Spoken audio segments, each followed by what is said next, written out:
Bonsoir à tous. On y est. Ouais, on y est. Bonsoir à tous. Bonsoir à toutes. Bonsoir Mathieu. Bonsoir tout le monde. Coucou Bérangère. Ça va? Ouais, Avec elle les, te fait rire. ouais, avec les beaux jours qui arrivent, là, ça va mieux quand T'as même, vu hein. ça? Oui. Oui. Ah non, mais hier, j'ai carrément eu chaud durant la nuit. J'arrivais pas j'avais tellement chaud que j'arrivais pas à m'endormir que je suis allé prendre une douche glacée pour me refroidir et pouvoir trouver le sommeil, quoi. Ouais. Donc ce soir, on va traiter d'un thème qui nous tient quand même un petit peu à cœur. C'est l'enfant et la spiritualité. Donc, toujours, hein, sur ces thèmes, on vous invite à nous poser des questions. Il n'y a pas de souci. On est ouvert à répondre à ce que l'on sait, comment on le ressent aussi, surtout. Donc, on est présent le temps du confinement. On ne sait pas comment ça va se passer après, mais je pense qu'on prendra un rendez-vous périodique avec Mathieu, comme ça, parce que ça nous plaît bien d'être tous les deux en face à face avec des sujets divers et variés. Donc, vous pourrez bien évidemment nous en proposer. Nous sommes ouverts à tout, à discuter de tout et à vous donner nos points de vue et à en discuter aussi, de discuter de vos points de vue avec vous. Voilà, c'est très intéressant qu'on ouvre les débats. Moi, je trouve que c'est génial même. Et c'est ce qu'on nous demande aussi un petit peu, de voir tous les points de vue pour en discuter. Donc voilà, est-ce que je te lance le bébé en me disant tiens, allez à toi. Je Ou pense à un truc, Bérangère, c'est vas-y. que je me présente à chaque fois au cas où il y ait des nouvelles bouilles. Oui, oui, oui, c'est mieux, Mais ouais. si tu te présentais, que tu présentais la sauce aussi, ça serait sympa, on l'oublie ça. Je vais présenter la sauce, c'est très facile. Donc, l'association Aedium, c'est une association qui a été créée il y a 2 ans, bientôt maintenant. Il y a 150 membres à peu près. Donc, la cotisation est à 20 € la première année parce que c'est 15 plus 5 le droit d'entrée. Et après, la deuxième année, oui, la cotisation est à 15 €. Donc, le fait de cotiser à l'association, ben, ça vous permet d'avoir des tarifs quand vous allez voir les thérapeutes qui font partie de l'association. Ça fait aussi des tarifs d'ateliers qui sont moins chers. Évidemment, en ce moment, c'est un peu compliqué. Le local se trouve sur Saint-Cyprien, donc dans le 66. Et voilà, on me propose plein de choses. Qu'est-ce qu'on a proposé? La numérologie, de l'histoire de la spiritualité, des méditations, des soins énergétiques. Il y a tellement de choses. Les derniers temps, le programme était vraiment très dense. Voilà. Donc là, l'association a investi dans ce côté-là de webinaire pour rester en contact avec vous et pour vous montrer aussi qu'on ne vous oublie pas.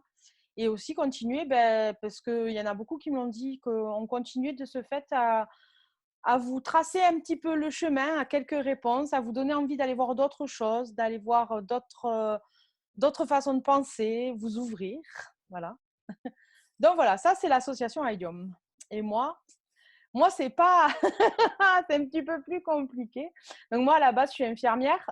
J'ai fait 17 ans d'urgence avec du SAMU. Donc voilà, j'ai quand même roulé ma bosse. Là je suis infirmière libérale sur Saint-Cyprien. Et il y a quelques années, je me suis découvert un don, enfin je l'avais toujours, mais là maintenant je mets des mots sur des choses. Donc j'ai un don de guérisseuse.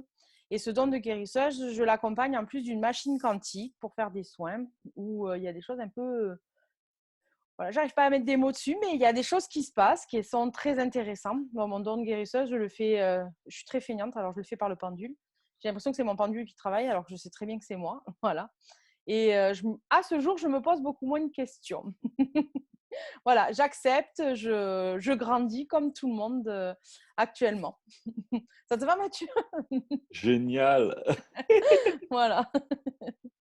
Donc, c'est vrai qu'à l'assaut, on est très bien entouré. Donc, du coup, si on a une question, c'est vrai qu'on arrive facilement à taper à une porte et avoir la réponse à la question qui nous intéresse. Donc, voilà. Donc, nous, ça nous tenait à cœur parce qu'on a des enfants, évidemment. Et on se posait la question de ce que c'était. Alors, pour moi, justement, je me suis posé plusieurs questions. Est-ce qu'on allait parler de l'enfant et la spiritualité, c'est-à-dire que c'était l'enfant dans une famille spirituelle, ou est-ce qu'on allait parler… Ah, ça y est, je te vois en train déjà de répondre à mes questions dans ta tête. Est-ce que on allait parler de l'enfant qui vit une spiritualité très jeune? Voilà, je me suis posé un petit peu toutes ces questions de quoi on allait exactement parler ce soir. Donc, ben voilà, il faut nous donner des pistes où nous, on va commencer à répondre déjà. Est-ce que, par exemple, toi, tu fais une différence dans les deux que que j'ai commencé à présenter? Tu as compris ou pas? Ah, Non, c'est là que alors, les deux présentations, je crois les avoir compris, mais quand tu me dis est-ce que tu fais une différence, comme j'y ai compris une différence, je me dis oui, là, de ce que j'ai compris, c'était différent. Alors, du coup, je comprends pas la question.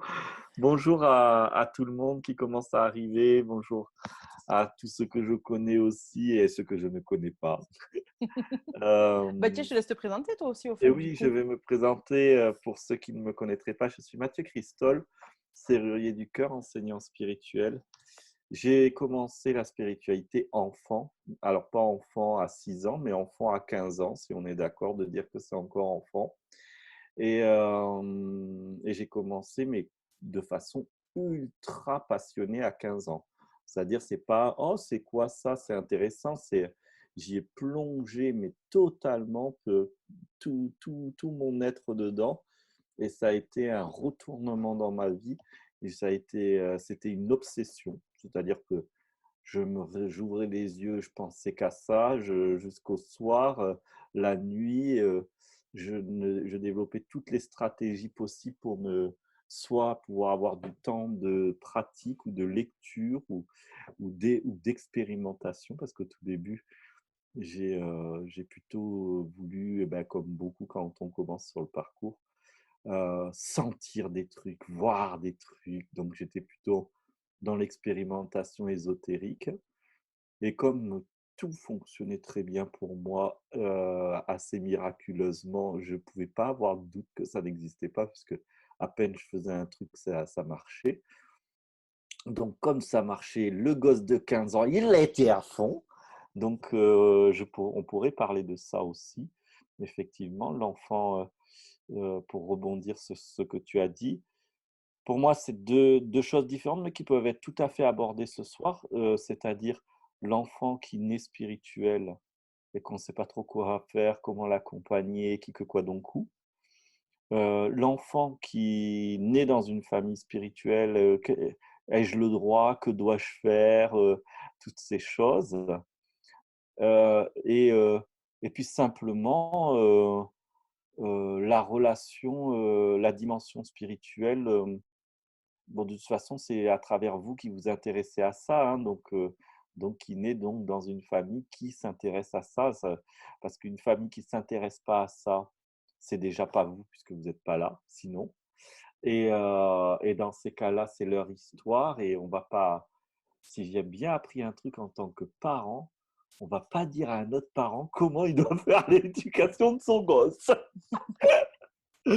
Voilà, donc juste une chose aussi avant d'aller plus loin, c'est que j'en parle de temps en temps, mais moins, mais j'ai véritablement une deuxième casquette, puisque j'ai ma trajectoire professionnelle dite officielle pendant longtemps était animateur, puis animateur d'enfants, mais animateur professionnel, c'est-à-dire à plein temps, puis devenu formateur où j'ai appris l'éducation populaire, et puis ludothécaire, c'est-à-dire j'ai travaillé dans une ludothèque, et aujourd'hui je suis souvent invité dans des formations, même des formations du ministère de la Jeunesse et Sport ou du Greta, qui sont des organismes un peu officiels quand même, sur qu'est-ce qui se passe dans le cerveau quand on apprend, quand on joue, le jeu et l'apprentissage chez l'enfant.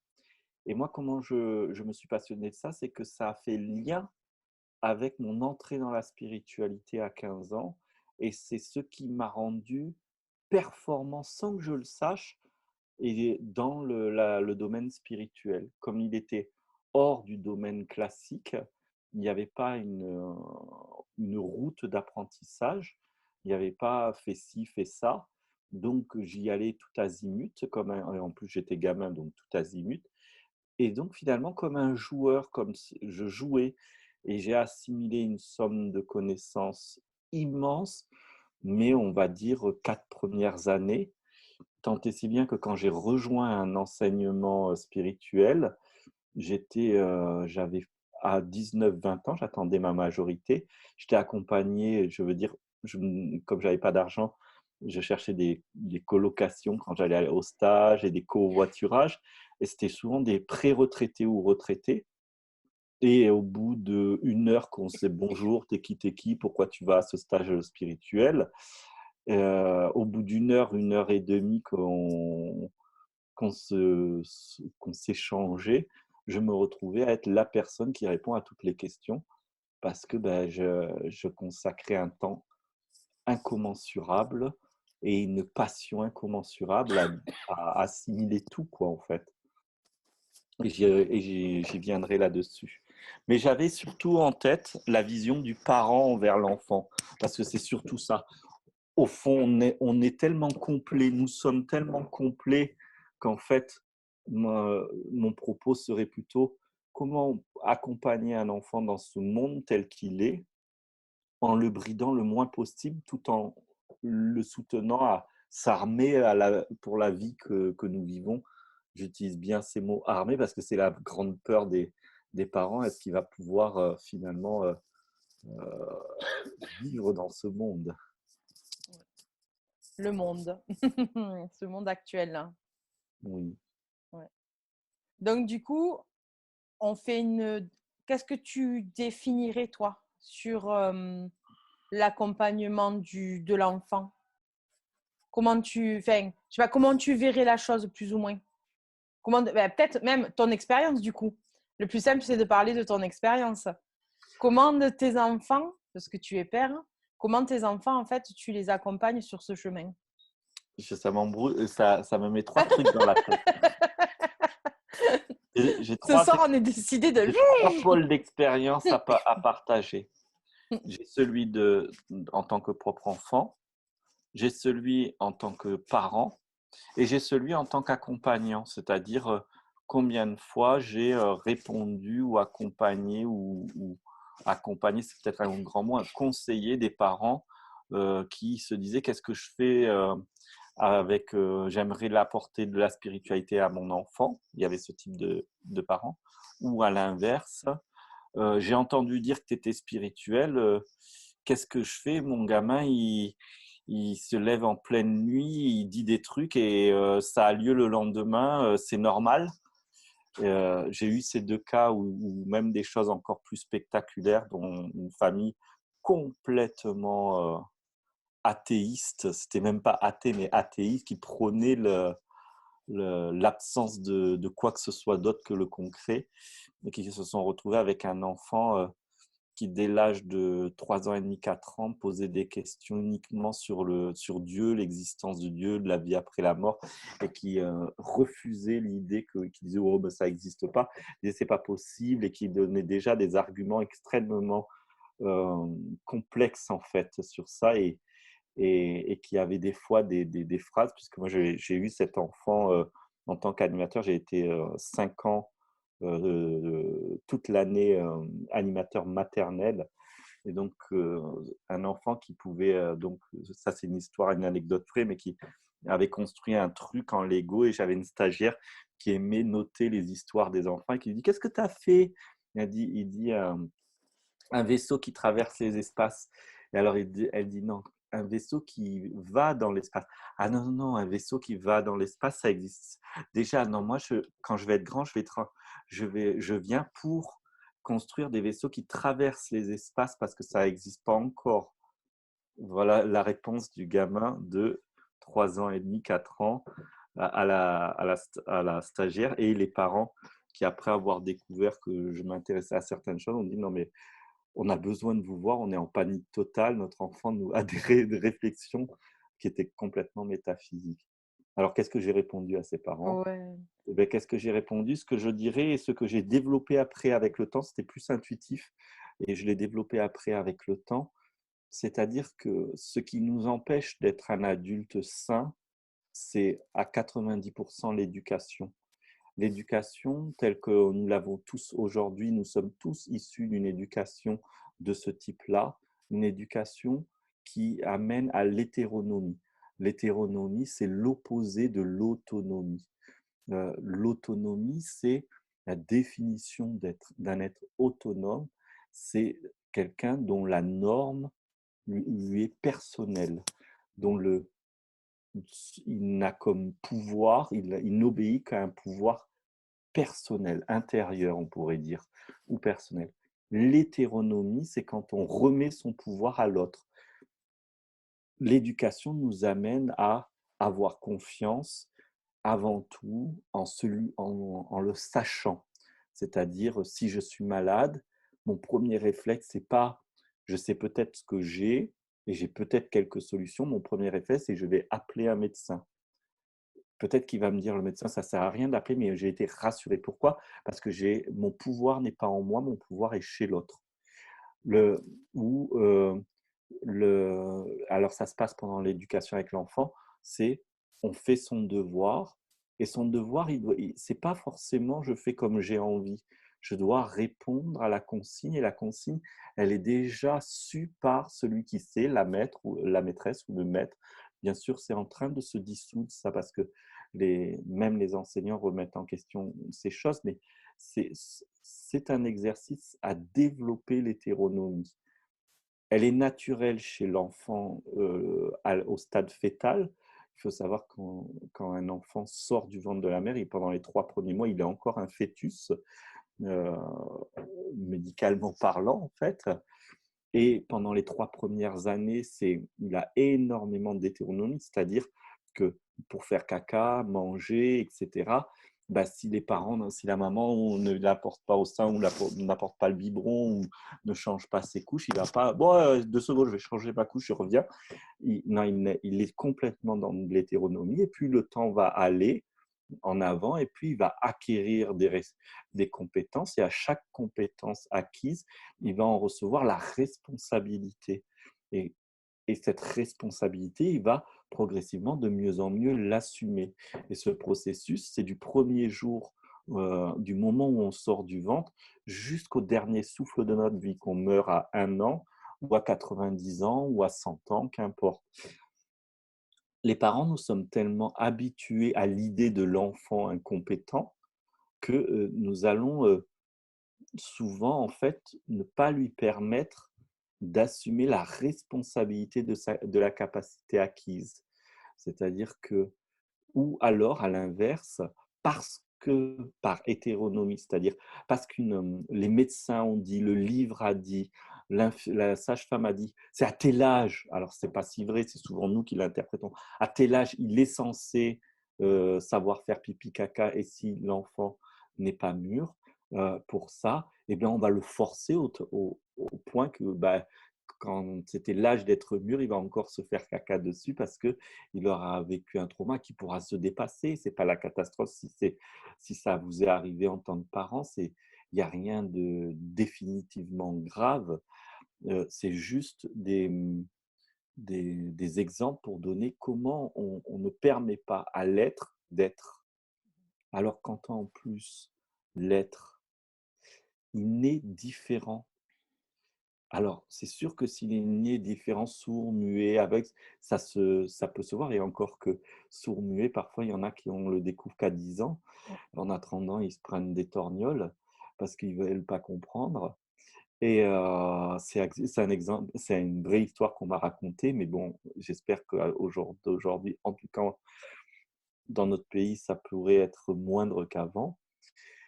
Euh, Plus nous allons être à l'écoute et à l'autorisation de la différence, que la différence, elle soit un handicap, que la différence, elle soit un haut potentiel, que la différence, elle soit une hypersensibilité, ou que la différence, elle soit un don parapsychique.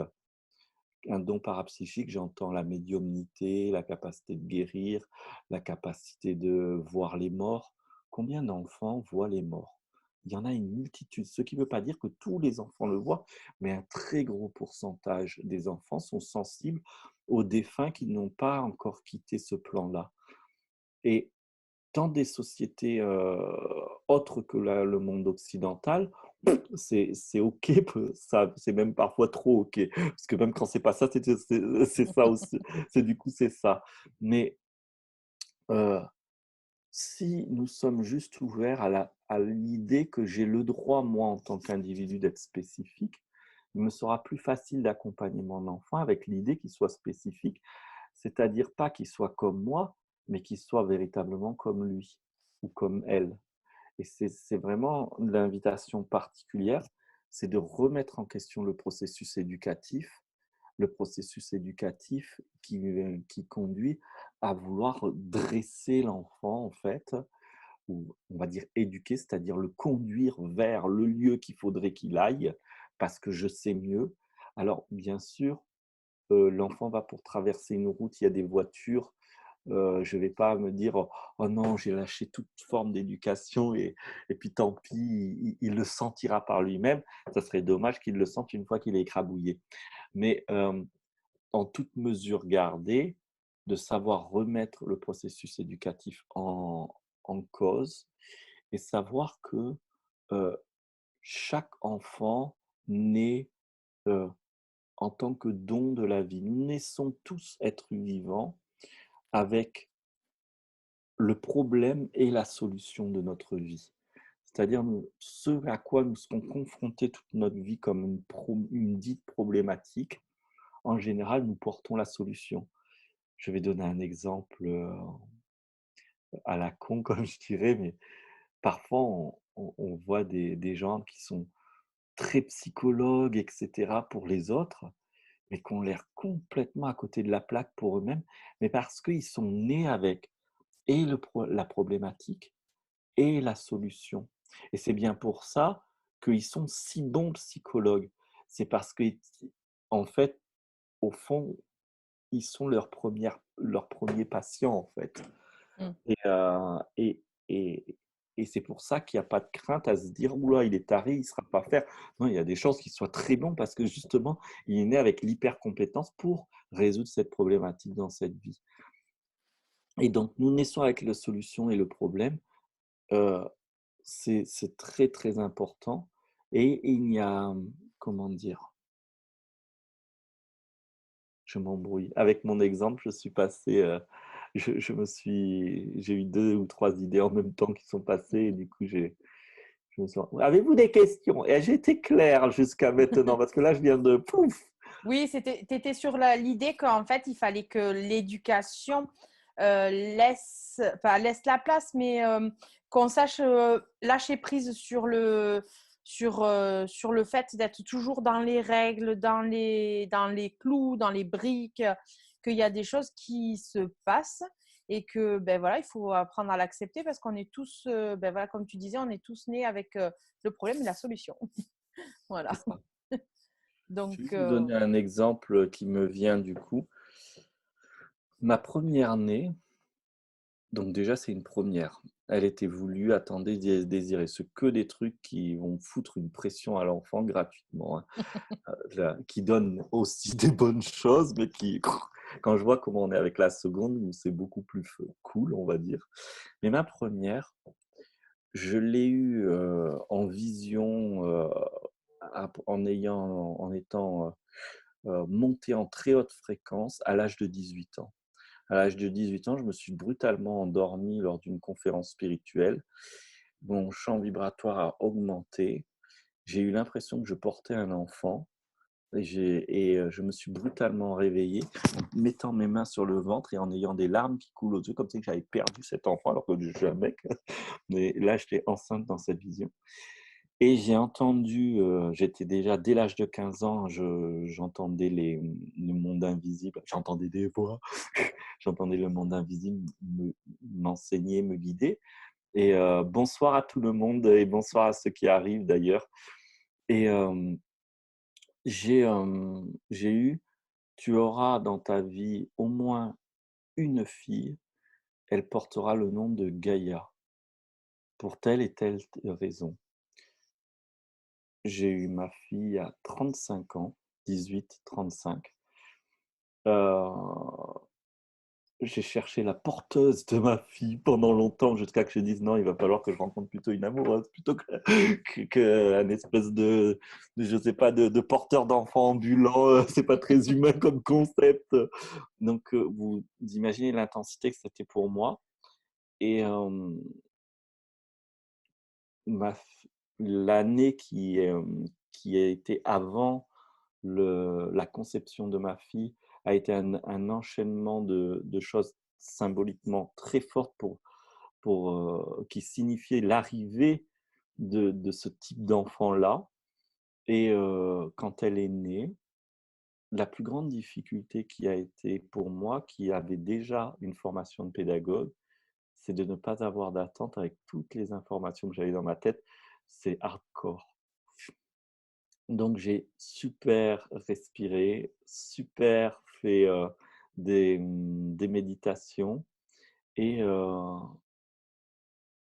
j'ai juste veillé à ce que je puisse partager ce que j'avais à lui partager, que quand vraiment je sentais que c'était le temps, que je le sentais parce que c'était intuitivement, je le sentais, mais que je sentais qu'elle, elle donnait des signes de réceptivité à ce genre de choses. Et que par malheur, si elle posait des questions et que c'était pas le moment, je faisais attention de voir que ma joie de vouloir partager ne vienne pas précipiter en fait quelque chose. Quand on en sait plus que quelqu'un, on a toujours le devoir, par respect pour lui, de le laisser apprendre par lui-même. Donc ça, c'est ce qu'on apprend dans l'éducation populaire, ce sont les méthodes actives. Tant qu'on n'est pas face à une menace de mort ou d'accident, laissez les gens apprendre par eux-mêmes. Parce que si on dit tout à l'avance, si on fait éviter les épreuves aux gens, on les affaiblit, on ne leur enseigne que dalle parce qu'en fait la tête retient rien. C'est seule l'expérience et la mise en pratique qui fait retenir les choses, c'est le vécu. Et pour autant, vous voyez, en ayant fait cela, parce que c'est son destin, ma fille a eu des moments où elle voyait l'énergie partout, des trucs comme ça, puis c'est disparu parce que elle est dans ce monde aussi, il faut qu'elle y soit. Ça revient des fois, ça repart et ma posture, elle va être celle que j'ai appris. Ne pas chercher à la conduire nulle part, même quand on sait que cet endroit serait a priori le bon, parce que la manière que je le sais, elle est déjà interprétée parce que l'univers, le destin proposera réellement. Et donc ce que je crois savoir n'est qu'un infime, une pâle copie, je dirais, une image hyper pixelisée de ce que sera la réalité. Et ayez cette humilité face à votre enfant, que vous êtes son garant en sécurité, vous êtes son garant à lui donner à manger, à boire, à lui répondre à ses questions en ayant plutôt, si possible, en lui faisant vivre des expériences qui amènent la réponse à leurs questions et plutôt que de chercher à les amener à. Ça, je ne sais pas si je réponds, j'ai l'impression d'y répondre, mais tout en étant beaucoup plus large et plutôt dans un process de qu'est-ce que c'est être un parent, c'est-à-dire un éducateur finalement constant, nuit et jour et un référent en fait. Il y a une autre chose, c'est que, d'office, le corps d'un enfant, même si son âme peut venir d'ailleurs, ce corps, il sort de nos chairs et il va avoir nos mémoires. Et nos mémoires, c'est pas un problème. N'ayez pas peur qu'ils aient nos mémoires. Nos mémoires, c'est un héritage. Si vous êtes empêtré avec ces mémoires, c'est pas sûr que lui s'en empêtre. Et comment il pourrait ne pas s'en empêtrer si il y a pour moi un devoir de parent toutefois à avoir, c'est toujours inviter à ce que l'enfant ait confiance en lui, développe de l'amour pour lui-même qu'il prenne conscience qu'il est au cœur de son propre univers et qu'il est le centre de son propre univers. Parce que les gens qui sont égocentriques, ce sont des gens qui sont encore à la recherche de s'aimer vraiment, en fait. Ce sont des gens qui n'ont pas pleinement acquis le fait qu'ils sont le cœur même de leur univers et donc ils sont égocentriques par défaut. Alors que l'enfant, plus vous allez l'amener à aller chercher en lui, expérimenter en lui, quand des choses qui vous dépasseront arriveront, il saura trouver les ressources en lui. On ne sait pas à quel moment notre enfant va nous dépasser. Il peut nous dépasser à 40 ans, il peut nous dépasser à 5 ans. Et puis, il ne nous dépassera pas brutalement sur tous les domaines. Ça va dépendre des domaines et des paramètres, de sa colorie, de sa couleur d'être, on pourrait dire, qui va faire qu'il aura une aisance dans des domaines où on ne l'a pas et inversement. Est-ce que c'est clair? Ouais, c'est sympa. Mais tu sais, on a tous l'expérience, je pense, toi, moi, enfin, tous ceux qui sont autour de nous. Par exemple, tu as le parent complètement affolé et qui arrive et qui ne sait pas et qui dit mon enfant, il croit voir des morts, mais moi, je ne sais pas ce qui se passe.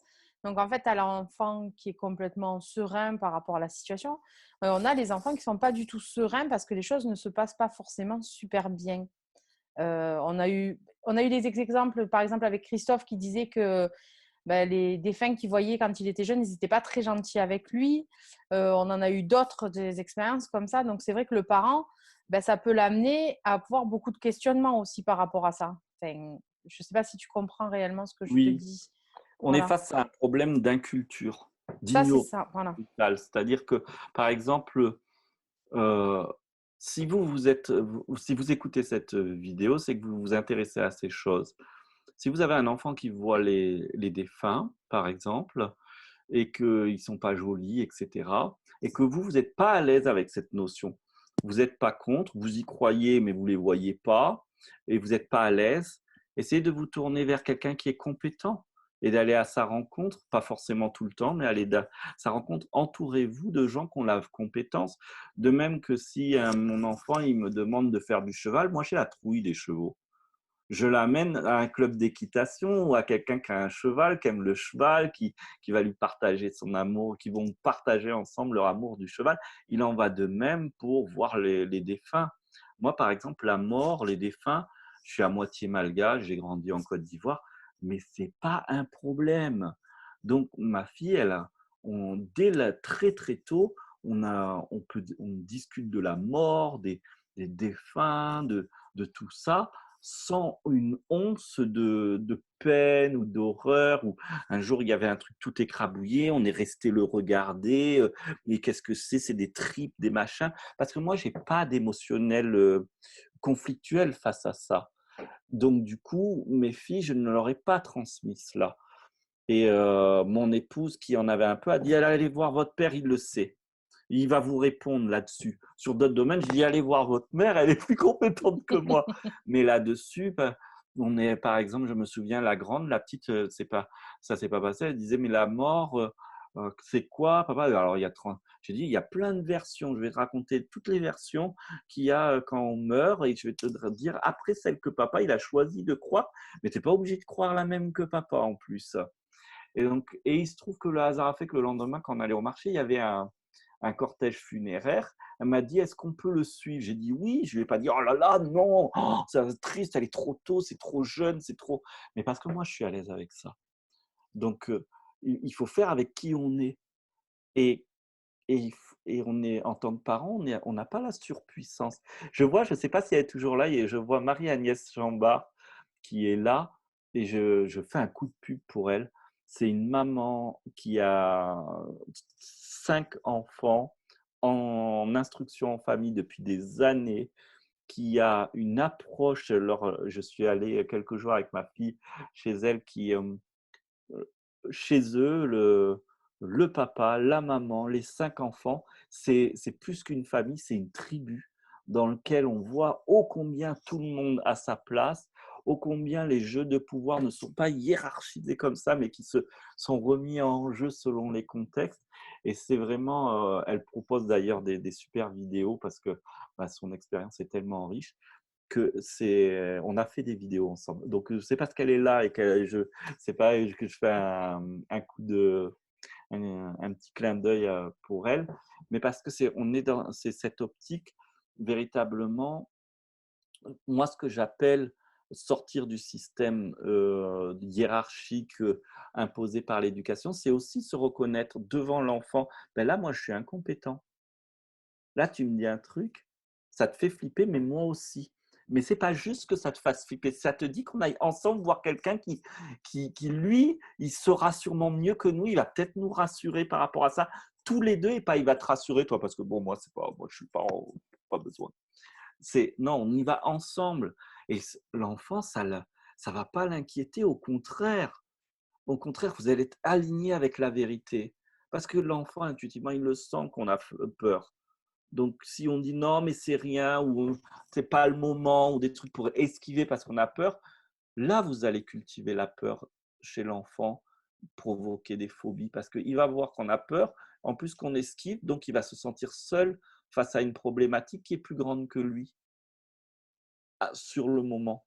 Alors, n'hésitez pas à aller voir quelqu'un de compétent à ce moment-là, qui en plus ne sera pas le parent, donc n'aura pas le même émotionnel, et donc du coup va pouvoir partager différent.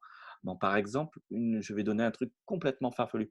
J'ai des périodes où je fais du pranisme, donc ça veut dire que je ne mange pas autre chose que de l'énergie. Donc je ne suis pas en jeûne puisque j'ai pas faim, mais et ça peut durer longtemps. Par exemple, la plus longue, ça a duré 40 jours, où je fais que boire de l'eau. Et ma fille, elle est là dans le foyer, elle le voit bien. Je passe pas au repas, je viens, alors que je suis un gros gourmand et tout ça. Tout d'un coup, papa, il mange pas à midi, il mange pas le soir, il mange à aucun moment. Qu'est-ce que tu fais? Je lui mens pas. Elle me dit, mais qu'est-ce que c'est?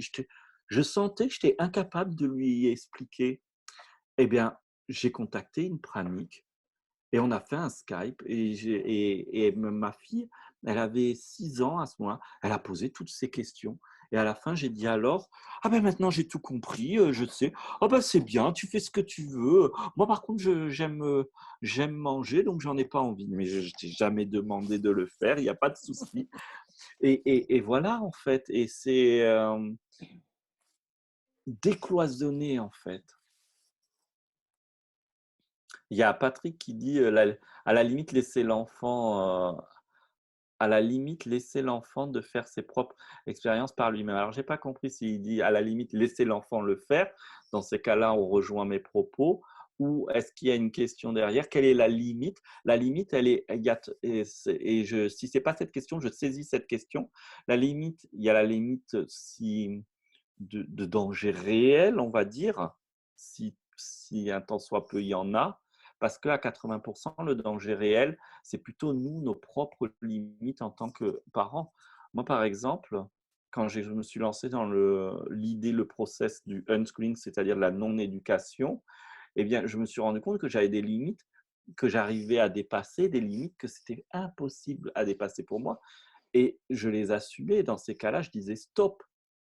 Je disais stop, non pas parce que j'ai pas confiance en l'enfant, mais parce que je n'ai pas confiance en ma réaction face à l'événement. Et donc, je ne vais pas créer des problèmes supplémentaires juste parce que j'ai voulu faire un truc super, que je pense une théorie super fun. Il faut savoir s'adapter à qui on est à tout moment. Et là aussi, il en va, la limite, elle va dépendre de votre relation à l'enfant et de votre relation à vous-même. Vous voyez votre enfant décider de sauter, il a à 3 ans et demi, de décider de sauter de 4 marches. Il y en a qui vont dire bon, il faut son expérience. Il y en a qui vont être terrorisés pour ça. Vous êtes en droit de dire non.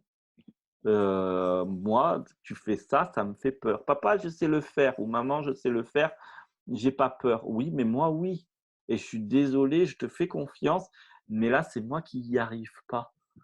Et, ou alors, une fois, toujours pour les mêmes marches, parce que ça a vraiment été ça pour moi la première fois où j'ai été confronté à une limite de ce type-là, J'ai dit, bon, d'accord, alors ce qu'on fait, c'est que tu sautes une marche, je te regarde, et puis après, tu fais la deuxième, et puis peut-être que ça va m'aider à avoir confiance que tu me montres 4 marches. Et donc, elle était d'accord, et elle a fait une marche, 2 marches, 3 marches.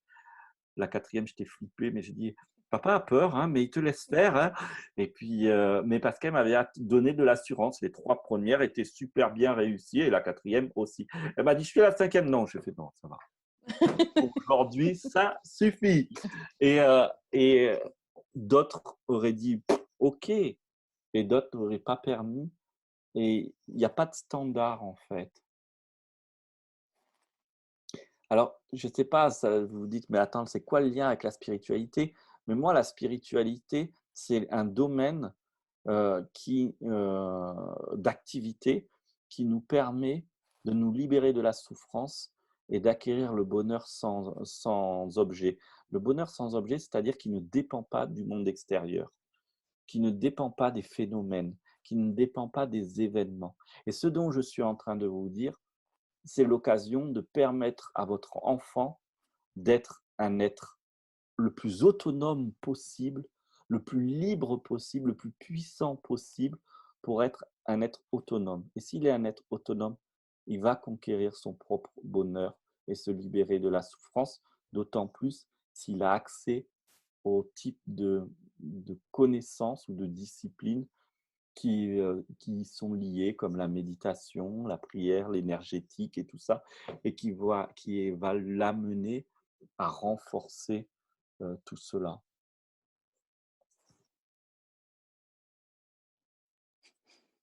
Tu lis les questions? Ouais. Alors, il y a quelqu'un qui demande si ça va durer longtemps le confinement. Je vois pas avec le thème de l'enfant et la spiritualité le lien. Et n'étant pas le ministre ni le président, j'en sais rien. Donc, merci pour cette question, mais c'est complètement hors sujet en fait. C'est ça. Oui. Du coup, aussi pareil, est-ce que tu pourrais nous parler des amis imaginaires que les Alors, enfants ont de temps en yes. temps, ou même souvent, la théorie de l'ami imaginaire? Pour moi, il y a vraiment 2 choses là-dessus. Il y a les vrais amis imaginaires qui sont ceux du monde invisible. Et puis les amis imaginaires qui se construisent temporairement, qui n'existaient pas l'un ou l'autre. C'est pas de dire oh non, non, c'est que de l'imagination ou non, non, s'il n'y a jamais d'imagination et c'est que la réalité. Là, une fois de plus, si le cerveau a mis ça en place pour son développement, pourquoi aller à l'encontre? Parce que la société va le regarder de travers. Si lui, il s'en fout, ça veut dire que c'est le regard que portent les gens sur votre enfant. C'est comme si qu'ils le portaient sur vous. Mais alors, vous n'êtes pas un parent qui permet à l'enfant de s'épanouir. Vous êtes un parent qui est en train de bouffer votre enfant, dans ces cas-là. Moi, j'ai fait du théâtre, j'aime les contes, les histoires. J'adore les amis imaginaires. Et puis j'en ai des vrais du monde invisible et j'en ai des faux racontés dans la tête et on joue avec ça avec mes filles. On adore se raconter des histoires. Et quand elles racontent quelque chose qui semble être autre chose que de l'imaginaire, ça se sent dans le timbre de leur voix. C'est une histoire d'écoute après, dans leur attitude. Moi, j'aurais aimé qu'elles aient des vraies qu'elles soient conscientes des vrais euh, amis imaginaires. Étant donné que je suis à fond là-dedans et que j'ai eu ça pendant mon enfance, bah, la vie, elle est très farceuse. Hein. Elle voit que dalle. Il n'y a que dalle autour de ça. De temps en temps, des petites peurs avec des énergies basses qui peuvent parfois être là, mais rien de significatif. Pour moi, en tout cas, ce sont des êtres de l'invisible qui m'ont accompagné pendant l'enfance. Ce sont les êtres de l'invisible qui m'ont formé à 15 ans le plus, même si j'ai lu des bouquins et tout, si j'ai appris vite et que ça marchait tout très vite, c'est parce que derrière, j'étais ultra soutenu. J'ai compris peut-être 15, 20 ans plus tard que même les êtres imaginaires du passé, de quand j'avais 6, 7, 8 ans, qui était tellement impactant que je me souvenais très exactement de ce qu'il disait et ce qu'il me proposait. J'ai découvert que c'est ma femme qui m'a dit un jour, on regardait un documentaire sur un, peu, un peuple dit primitif et qui parlait des êtres les plus importants de ce peuple. Et il se trouve qu'avec les mots qu'il disait, c'était les mots que j'avais dit, raconté à ma femme. Je disais, moi, il y avait toujours ces trois personnes quand j'étais petit, et c'est celui-là le chef et tout. Et là, alors, ils sont trois, et celui qui est hiérarchiquement plus haut, c'est celui-là, et ça correspondait. Elle me dit, mais alors, ça voudrait dire que dès petit, tu étais inspiré déjà par des trucs de ouf.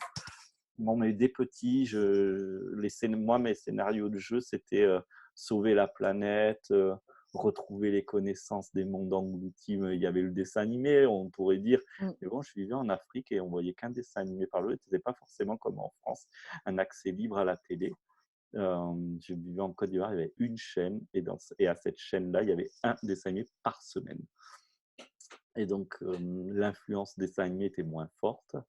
Et la complexité à laquelle j'avais accès et que j'ai eu plus tard en comprenant, je devais quand même être inspiré par des êtres imaginaires, pas si imaginaires, du monde invisible en tout cas. Et peu importe, laissez votre enfant libre là-dessus. À la limite, moi, c'est ce que je dis à mes filles, par exemple, des fois, si je crains pour leur vie sociale. Je dis, vous êtes libre de faire ce que vous voulez à la maison. Tout le monde n'est pas aussi disponible à entendre ce qu'on vit ici. Donc, vous n'êtes pas obligé de tout raconter. Et en même temps, pour pas les couper complètement, je leur dis, vous n'êtes pas obligé, mais vous faites comme vous le sentez, comme vous voulez. Je vous partage juste mon point de vue qui est peut-être une peur aussi. Ils ont quand même sacrément de la chance, les enfants, actuellement, parce qu'on est dans un monde où elles sont envahies de licornes, enfin les filles surtout, Oui, de licornes, de fées, de princesses, voilà, de choses complètement qui rentrent quand même dans ce monde. Enfin, moi, je vois, elle n'est pas du tout embêtée quand elle parle de sorcières et de potions magiques, qu'on met des huiles essentielles. C'est ce qu'elle raconte à l'école. Il n'y a aucun problème parce que en plus, moi, c'est quelqu'un qui emmène les autres avec elle. Donc, c'est clair que voilà, quand tu vois toutes les petites filles, elles sont toutes des sorcières maintenant, où elles font des potions magiques, où elles imposent les mains pour guérir l'autre, quoi. C'est vrai que je trouve qu'actuellement, ils ont quand même assez de chance parce qu'ils arrivent à en parler entre eux, on arrive à en parler entre parents aussi. Voilà, c'est pas. Je pense que moi, l'ensemble des mamans, elles connaissent mon don, elles savent qui je suis en dehors de mon métier d'infirmière et j'ai aucun problème pour en parler. Et elles savent aussi ce que Mathéa est capable de faire. Donc, c'est vrai que. Mathéa, c'est ma fille, pardon. Ça arrive. Voilà, donc c'est vrai que je pense qu'actuellement, ils ont plus de facilité quand même que ce qu'on a pu avoir, nous, il y a quelques années maintenant. Donc, c'est vrai que. Et après, je voudrais que tu nous parles de ce qu'on peut appeler le pourquoi il y a la coupure du don à un moment. Est-ce que c'est une nécessité pour le corps? Est-ce que c'est une nécessité pour l'esprit? Ou c'est une nécessité pour l'enfant? Ou c'est une nécessité sociale? je pense pour moi, il y a un peu de tout.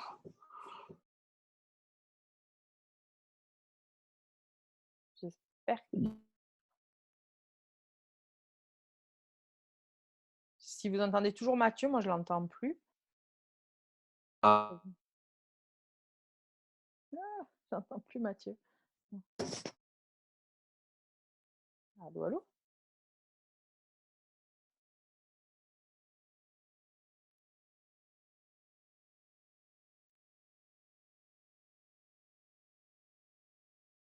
à toutes les familles où l'enfant né dans ces familles, ils ne sont pas ouverts vite couper leurs dons ou leurs guides qui invisibles vont couper les dons pour le protéger. Ça, c'est pour tous les enfants qui naissent dans des familles qui ne sont pas open à ça. Parfois aussi, ils vont le couper pour que les adultes ne profitent pas d'eux tant qu'ils ne sont pas arrivés à l'âge mûr et qu'ils puissent bien acquérir leur aptitude, leur capacité se l'approprier quand ils sont adultes. Au niveau des dons et au niveau des, moi je j'ai observé le fait que si on parlait de couches d'incarnation, c'est-à-dire de corps énergétiques qui s'incarnent, eh bien, on en a durant à plusieurs étapes dans toute notre vie. À 40 ans encore, on a des formes d'incarnation différentes qui viennent nous soutenir différemment. Il y a des aptitudes, par exemple, qu'on n'arrive à épanouir qu'à 40 ans, 50 ans. Heu, donc Bérangère, tu as été coupée. J'ai Oui, commencé par, j'ai en été disant coupée. que les ouais, le premier chose, c'est que tous les enfants qui naissent dans des familles qui ne sont pas ouvertes à tout ça, l'éducation va vite couper le truc. Les enfants vont vite comprendre qu'ils ont intérêt à se taire. Parfois, c'est aussi pour toujours cette même raison, c'est les guides du monde invisible qui vont couper les dons pour les protéger. Ensuite, il y a les enfants qui vont tout simplement un don qui les dépasse et et ce don va apparaître, disparaître au cours de l'enfance, l'adolescence, même peut-être le début de l'âge adulte, et va s'activer pleinement, peut-être à 30 ans, à 40 ans, à 50 ans, parce qu'avant, ce qui est autour, leur guide, on pourrait dire, du coup, considère que nous n'avons pas encore et les capacités et l'aptitude, c'est-à-dire l'ancrage ou l'ouverture du cœur pour réceptionner ce don. Parce qu'admettons que ce soit un don très fort et qu'on est complètement starbé de la tête et qu'on utilise après ce don à l'encontre de nous-mêmes et de ce qui nous est prévu pour nous-mêmes, ben, ce don n'est pas accessible pendant toute.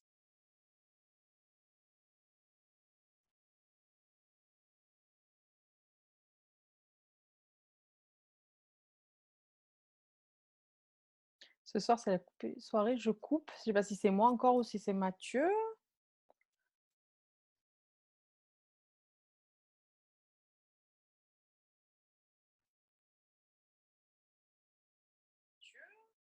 Ah là, c'est Mathieu apparemment.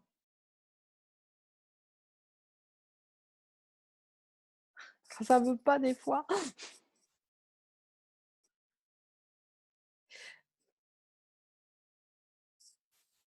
Si vous avez des questions, n'hésitez pas. En attendant, j'espère que ça va revenir.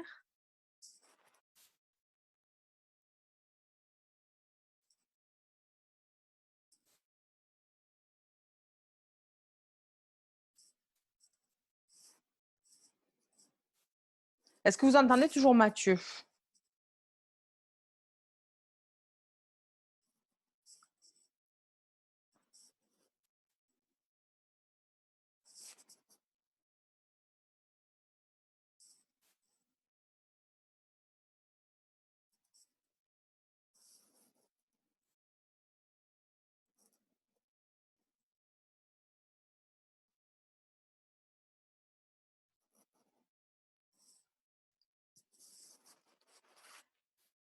Est-ce que vous pouvez me dire?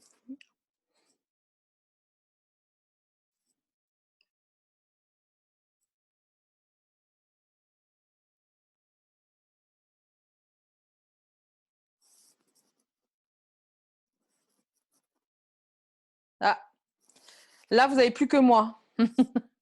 Mathieu, pour une fois, lui qui est... Il est figé, Mathieu.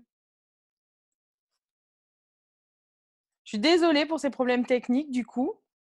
Je pense qu'on va le retrouver.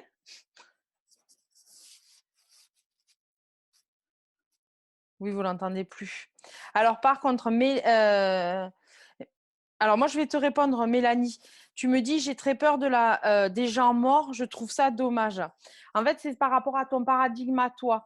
Ce qu'il faut, c'est que tu changes ta vision de ta mort. Après, ça, c'est un problème sociétal. C'est-à-dire que on nous apprend, c'est déjà tout petit, si tu veux, quand on est dans une société comme la nôtre, on arrive et on te dit ah, mais non, il ne faut pas aller le voir. Ah non, il ne faut pas faire ceci. Ah non, mais non, ça.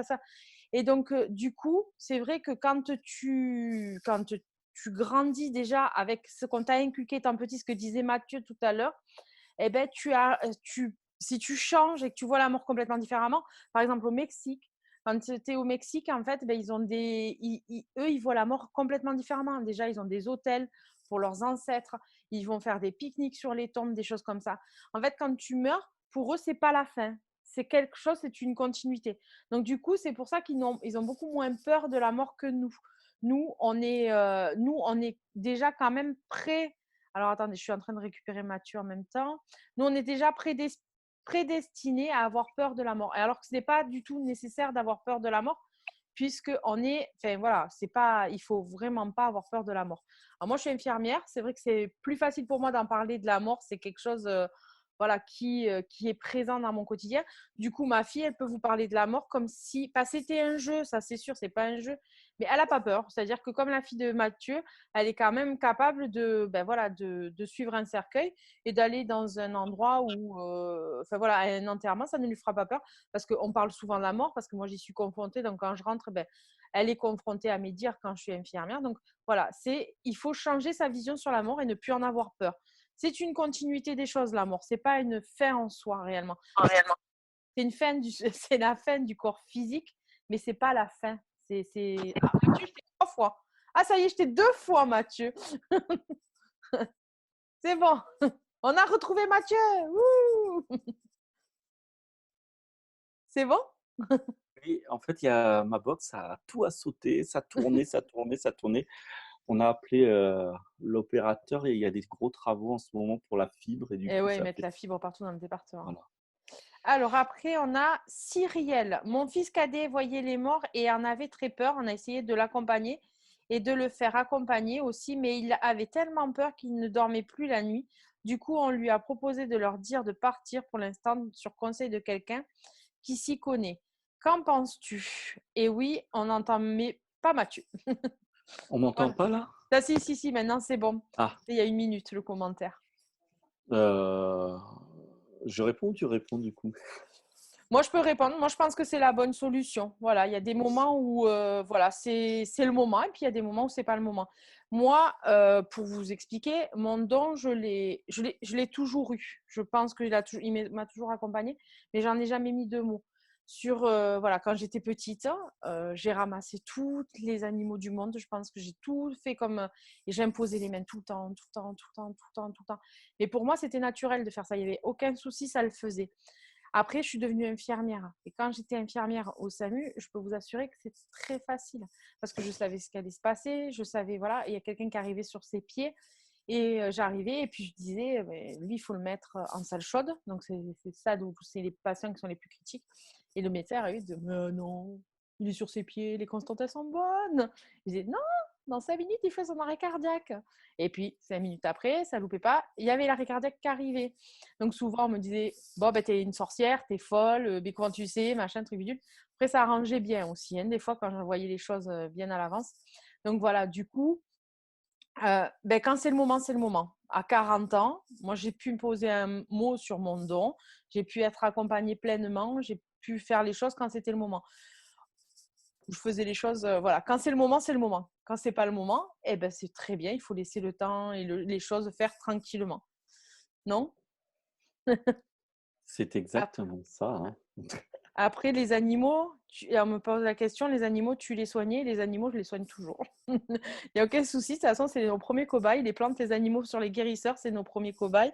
Après, ben oui, on arrive à le voir sur l'humain. Moi, il y a des choses comme ça où ben, c'est surtout mon expérience d'infirmière qui fait. Moi, j'avais un monsieur qui était sous anticoagulant, donc quelque chose qui fait fluidifier le sang, il tombe. Il a un bleu, mais qui partait de là, des omoplates, jusqu'en bas de la cuisse, hein. Et donc, je lui fais la toilette, ça se passe bien. Et puis, je m'amuse. C'était les premiers temps où je me testais. Je m'approche la main de là où il y avait le bleu.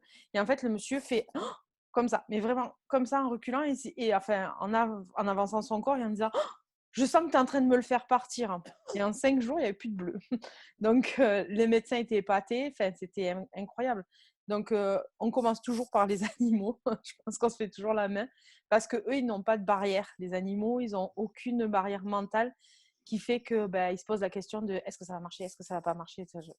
La barrière mentale chez l'humain, Et un c'est autre truc qui est pratique avec les animaux, c'est que s'ils sont pas contents et qu'ils se plaignent, il n'y a aucun autre humain qui les comprend.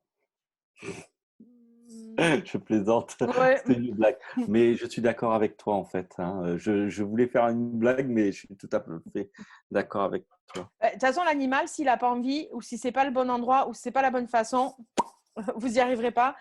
Essayez sur le chat. Le chat, c'est pas le pire ou le meilleur, je ne sais pas comment on peut dire, mais le chat, vous l'avez sur vos genoux, il vous demande quelque chose, vous le caressez. Quand c'est fini, c'est fini. Hein. Donc, alors je sais, le chat, c'est bizarre. Hein. C'est soit c'est lui qui vous a fait quelque chose, soit c'est vous qui vous lui avez fait quelque chose. C'est très particulier. Après, vous avez le cheval aussi. Le cheval, c'est une masse. Tiens, Mathieu, hein, c'est pour toi celle-là. Le cheval, le cheval, c'est une masse, c'est quelque chose de particulier. Vous avez des enfants, comme il dit, hein, ils seront passionnés de chevaux, et ils vont aller dans des enclos, et le cheval, vous allez voir qu'il va poser la tête. Et là, c'est pareil. Est-ce que c'est le cheval qui fait le soin ou est-ce que c'est l'enfant qui fait le soin? Grand point d'interrogation. Hein. Ah, moi, j'ai beaucoup d'anecdotes par rapport à ça. Ah, mais moi, si tu Euh, veux qu'on... je, je suis, je disais tout à l'heure que la hiérarchie sous toute forme, j'y crois plus du tout. Pour moi, le concept spirituel qui parle de, il y a les minéraux, les végétaux, les animaux, et puis au-dessus des humains, je n'y crois plus du tout.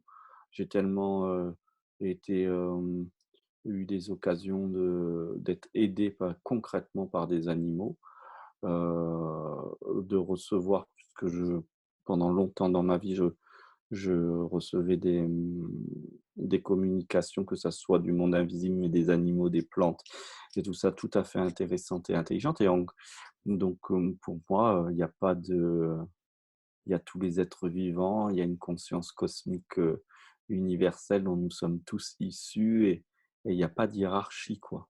Non. Donc, je rejoins complètement les propos de Bérangère là-dessus.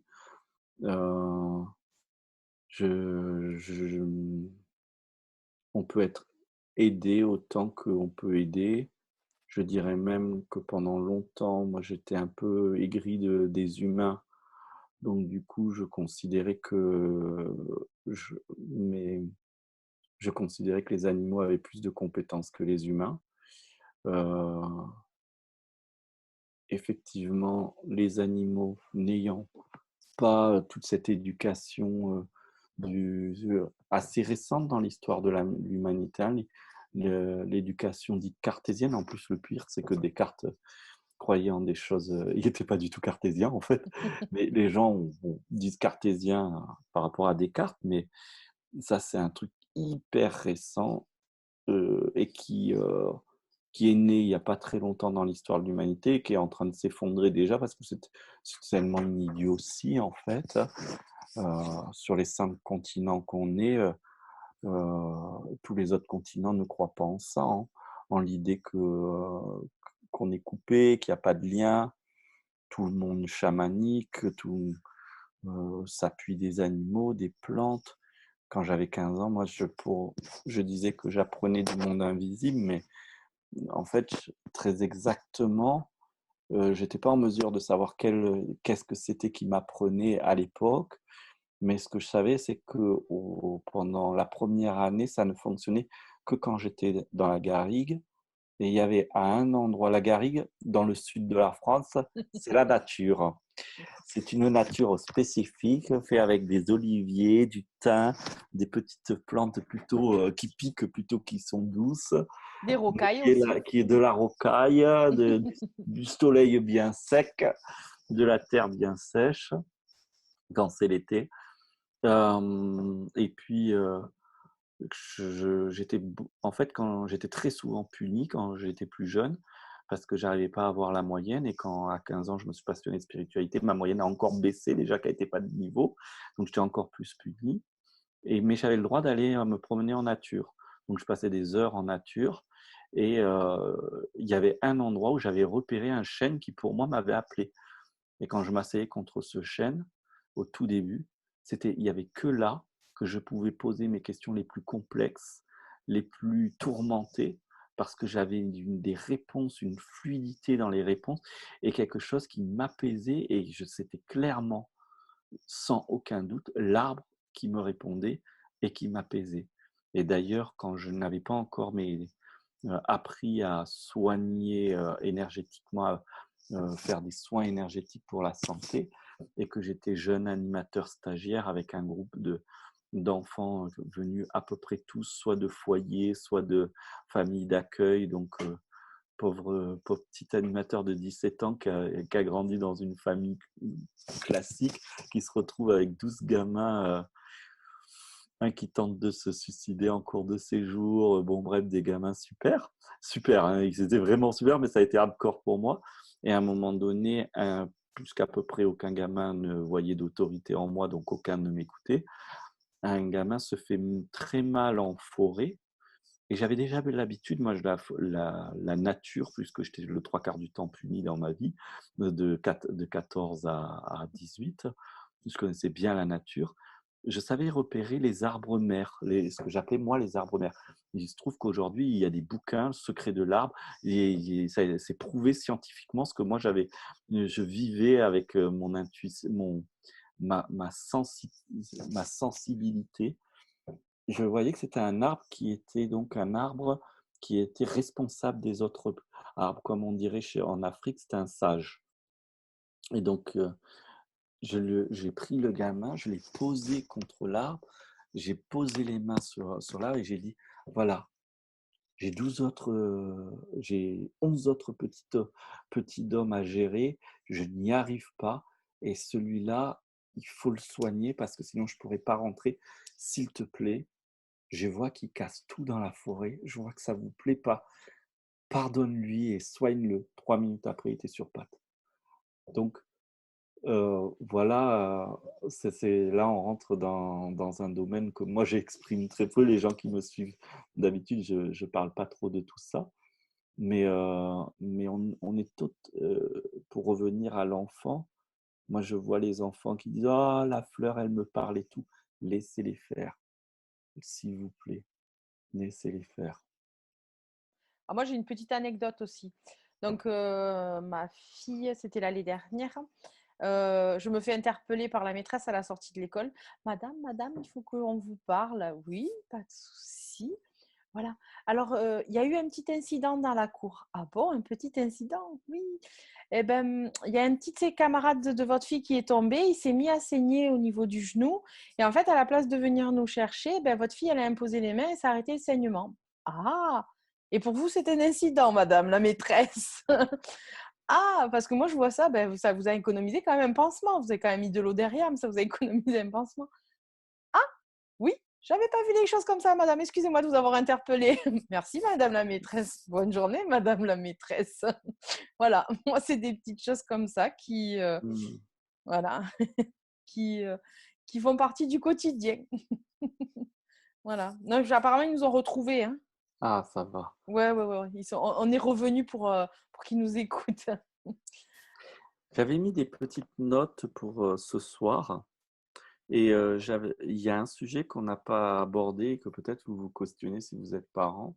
C'est qu'est-ce que quand là, parce qu'on est parti sur les dons et tout ça, mais admettons, vous avez des enfants, vous n'avez pas de dons, ils n'ont pas de dons, vous êtes juste ouvert à la spiritualité et vous voulez les, mmh, les initier à quelque chose. Alors j'ai des suggestions par tranche d'âge. C'est top. La première, c'est vers 3 4 ans, hem, même au tout début, mais vers 3 4 ans, ils sont beaucoup plus réceptifs c'est vraiment de les sensibiliser à leur respiration, de de les inviter à respirer des respirations profondes et pas simplement de lier la respiration au principe de se calmer. Mais moi, par exemple, je dis à mes filles, vous maîtrisez votre respiration, vous allez pouvoir maîtriser 90% de votre vie. La respiration, c'est vraiment le besoin vital le plus important qu'on a. Et la vie, elle est magique. Le besoin vital le plus important qu'on a est celui qui produit le plus de compétences en nous et de bonne santé. C'est pour ça que, par exemple, les Indiens, les bouddhistes ont tout relié à la respiration pour le développement spirituel. La respiration, l'amour de soi, j'en ai déjà parlé tout à l'heure. euh, voilà, comme on parlait, de pouvoir de poser les mains sur des arbres, des choses comme ça, et sans leur dire qu'est-ce qu'ils doivent sentir. Mais juste, par contre, leur dire, peut-être que tu peux sentir quelque chose. Dans ces cas-là, dis-le-moi, on peut en discuter, par exemple. Ou en tout cas, voilà, de leur faire vivre ces expériences. Euh, ne vous cachez pas, si vous avez carrément, comme disait Bérangère, si vous êtes magnétiseur, ou faites du Reiki ou de la méditation, parce que là on parle des dons, mais il y a la spiritualité sans don aussi, la méditation, vous faites des prières ou je sais quoi, vous êtes le parent. Il y a en France un truc assez tordu, au nom de cette fameuse laïcité. Eh bien, il y a plein de parents qui ont peur de parler de leur spiritualité en disant je dois lui donner la liberté. Oui, mais la liberté, c'est si je sais bien ça, ça, ça et ça, je vais pouvoir choisir un des quatre ou les quatre. Mais c'est pas mais si je suis même pas au courant d'un domaine, d'un pan de vie, je peux pas le choisir. Ou si on m'en parle juste, oh, tu verras plus tard, je peux pas. Tu m'enlèves ma liberté parce que je peux pas choisir un truc dont personne n'en parle en fait. Donc soyez libre de parler de votre vie spirituelle comme vous parleriez de votre vie professionnelle, votre vie affective, votre vie de parent, j'en sais rien quoi. Euh, Soyez très libre là-dessus. Moi, j'utilise beaucoup les contes. Il faut quand même, les contes sont remplis de magie. N'hésitez pas là-dessus pour les petits enfants. Et après, pour les grands, eh bien, à la demande, n'ayez pas peur, il n'y a pas de limite. J'ai initié à la transmission d'énergie ma fille à 8 ans, non pas parce qu'elle me l'a demandé. Alors, elle m'avait commencé à me demander, j'avais commencé à transmettre 2, 3 trucs. Mais quand il y a eu le, le Covid et le fait qu'ils allaient peut-être rentrer à l'école assez rapidement, j'ai dit à ma fille, bon voilà, moi, si tu veux aller à l'école, moi je ne suis pas pour que tu retournes de suite, mais si toi tu insistes, je veux que tu aies un outil entre les mains simple, facile et qui augmente ton immunité. Alors peut-être qu'il y en a qui vont trouver que c'est n'importe quoi, mais en tout cas, papa il sait faire ça, et papa il se soigne avec ça, et tu le sais, de toute façon elle le sait puisque on en parle librement. Est-ce que tu es d'accord que je te l'apprenne? Oui, mais pas maintenant. Bah, on se dit quand? Bah, elle m'a dit quand, on l'a fait, on a pris, mais je lui ai dit, moi, il me faudra tant de temps pour te le transmettre. On peut le faire en 1 fois, 2 fois ou 3 fois.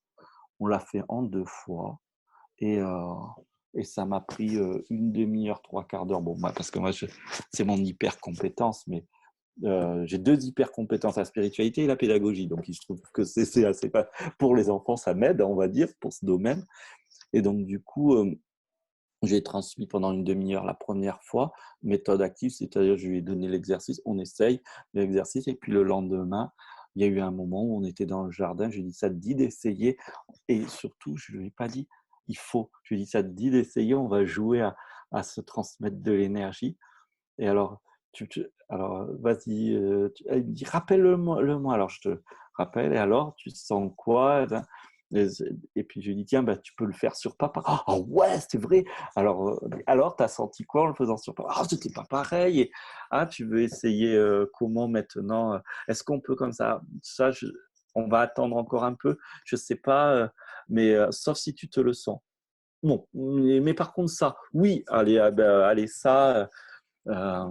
Et on a joué à se transmettre de l'énergie, à ce qu'elle le fasse. Et c'est comme ça que du coup, elle s'est appropriée l'outil. Il y a des fois où elle n'a pas du tout envie de le faire. Il y a des fois où elle le fait. Il y a des fois où je lui dis, ça serait bien que tu le fasses quand même, parce que je vois bien que ça fait plusieurs jours où c'est passé à la trappe. Et du coup, moi, je le vois sur elle quand elle l'a fait ou elle l'a pas fait de toute façon. Donc, on ne peut pas me mentir là-dessus. Et, euh, et voilà, tout simplement. Et, mais on l'a pris, on l'a pas. J'ai tenu à ce que ça soit pas un truc plus important qu'un autre, mais pas un truc moins important aussi que le reste. C'est toujours cette histoire de non-hiérarchie chez moi. Il y a un anarchiste qui sommeille en moi, semble-t-il. Et donc, c'est voilà. Euh, Oh, il y a des questions du coup. Moi, j'avais super peur de ne pas être capable d'avoir d'enfants depuis que j'ai 13 ans et je ne suis pas capable d'en avoir. Est-ce que vous savez si c'est moi qui aurais causé ça avec ma peur? Je pense pas que c'est dans le sujet, mais je m'excuse, mais je voulais demander votre avis. Bon, alors Mélanie, moi en tout cas, je peux te répondre à part. Bérangère, si elle a envie de Je répondrai répondre, à part, moi aussi. voilà. Mm. Et non, c'est pas le sujet, puis c'est super perso en plus. J'ai passé le premier niveau de Reiki il y a quelques années. Autant je suis dans le ressenti, mais je ne suis pas arrivé à aider par ce don. Après, euh, là, on est en train de sortir des histoires des enfants parce qu'on parle des dons. Mais c'est sûr que Bérangère est maintenant à l'aise, dit-elle, elle l'a pas toujours été. Moi, je suis à l'aise depuis. Il faut dire que je dis que j'ai commencé à 15 ans, mais je suis arrivé en France à 14 ans. Donc avant 14 ans, j'étais en Côte d'Ivoire ou dans la bouche des Africains. Euh, que on va te dire, hop, attention là, on te met la main, attention là, euh, euh, passe sur le côté, il n'y a rien, tu te dis, mais pourquoi? Il y a un génie là, il ne faut pas que tu marches sur lui. Hein.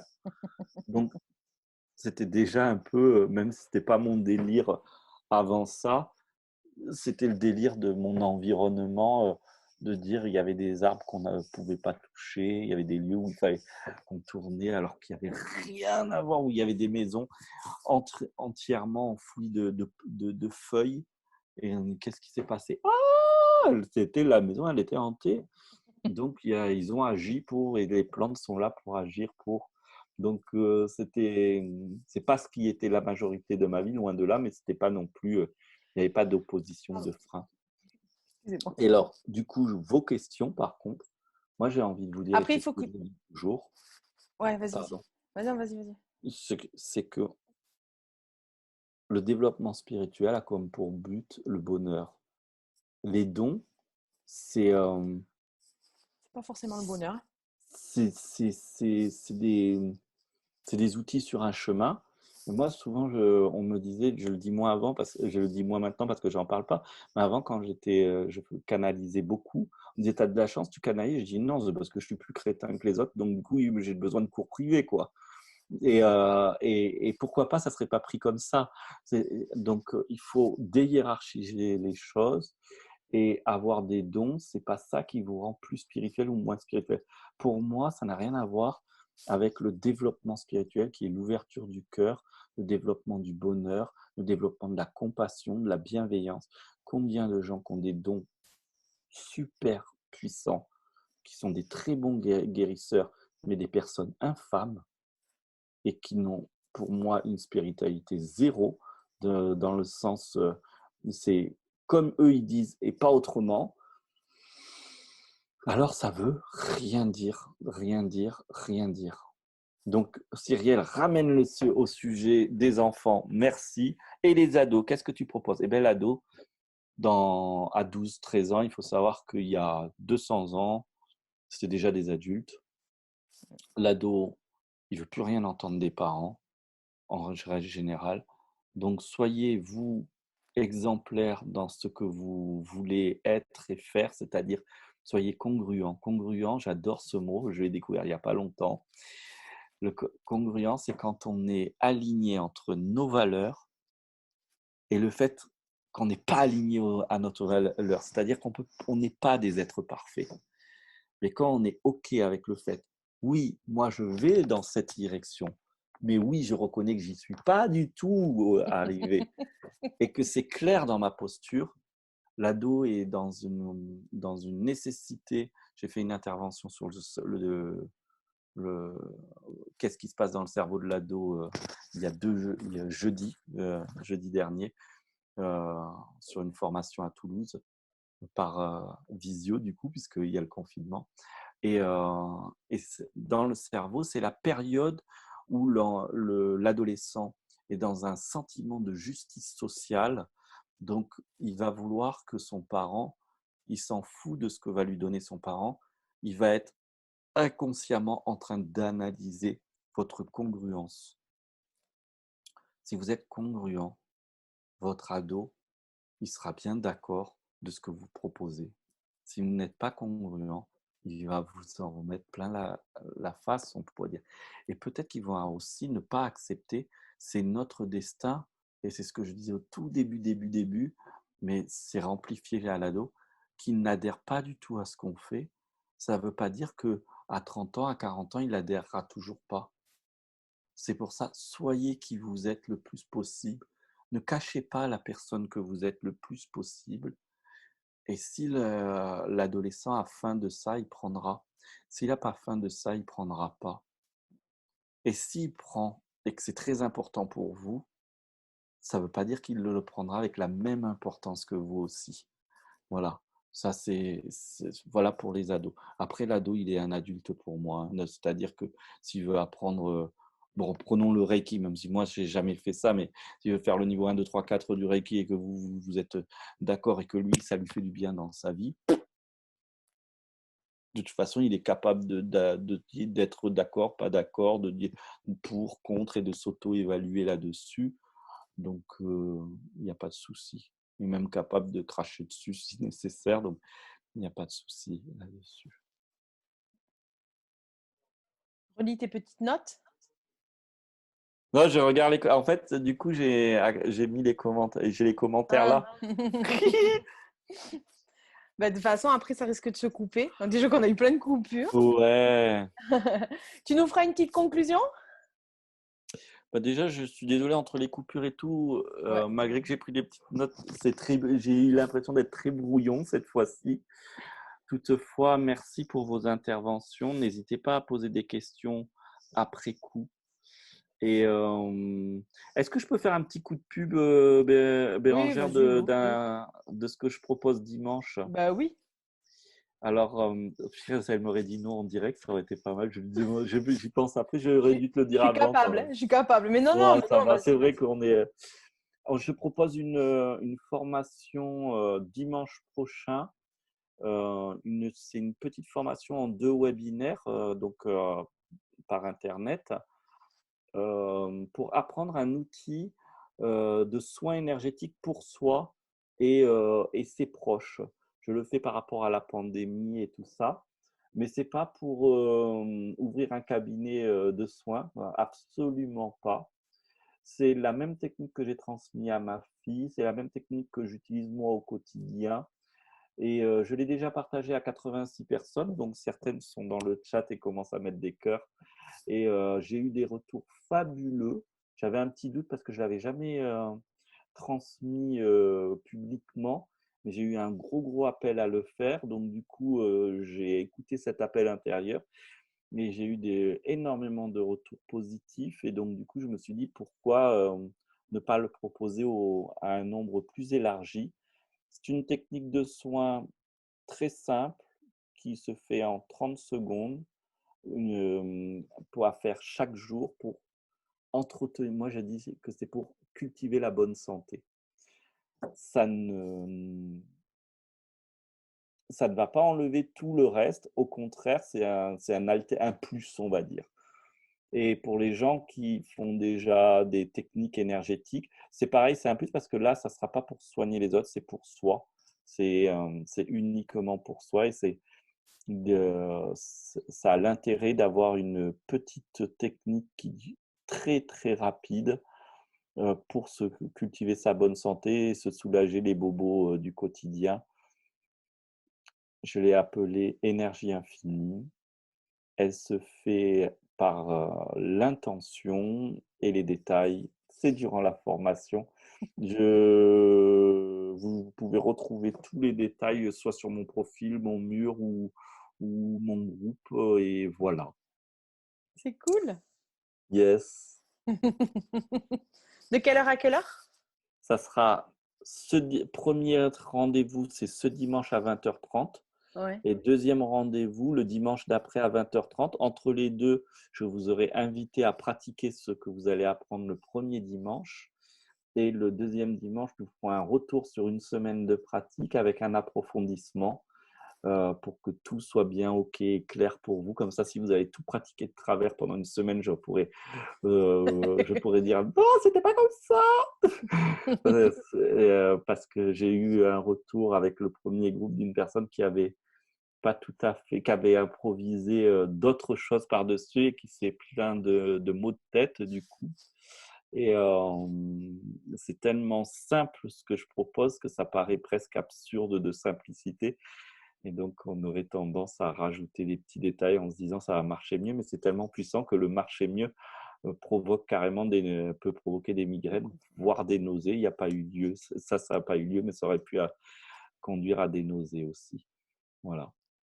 Il faut Super. savoir que Vas-y, excuse-moi, vas-y, il vas-y, faut vas-y. savoir que je peux transmettre ça de façon simple et rapide parce que, j'ai, derrière 27 ans de passion, d'expérience, mais d'expérience ultra passionnée.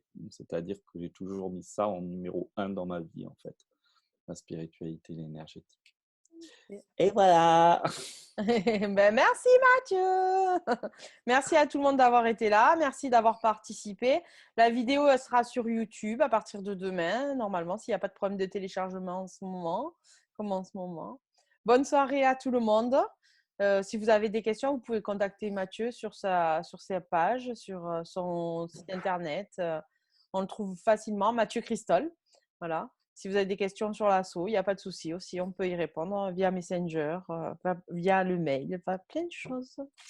Voilà. Étant donné que Bérangère quand j'étais coupé, j'entendais ce qu'elle répondait. Et si vous avez envie d'entendre plutôt les réponses de Bérangère que celles de Mathieu, vous pouvez contacter Bérangère aussi, et pas que la sauce, parce qu'il y a la sauce, mais il y a Madame Bérangère. Madame Bérangère. Madame Bérangère, ça fait entremetteuse, je l'ai toujours dit. Hein.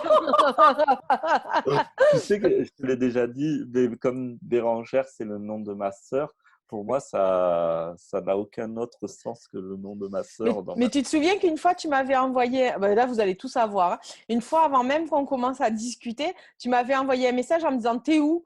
Et je dis « Chez moi. » Non, sur la route, je t'avais répondu parce que je crois que j'étais en train de travailler. Et en fait, au bout d'un moment, tu t'es rendu compte que c'était pas ta sœur. Et oui, puis les Bérangères sont tellement rares que Eh oui. voilà, moi, Bérangère, c'est ma La sœur. première qui arrivait, qui était connectée, c'était la bonne. Voilà, sur cette anecdote. Bonne soirée Yes. à tout le monde. À très vite. Bonne soirée, merci infiniment. Au revoir, au revoir.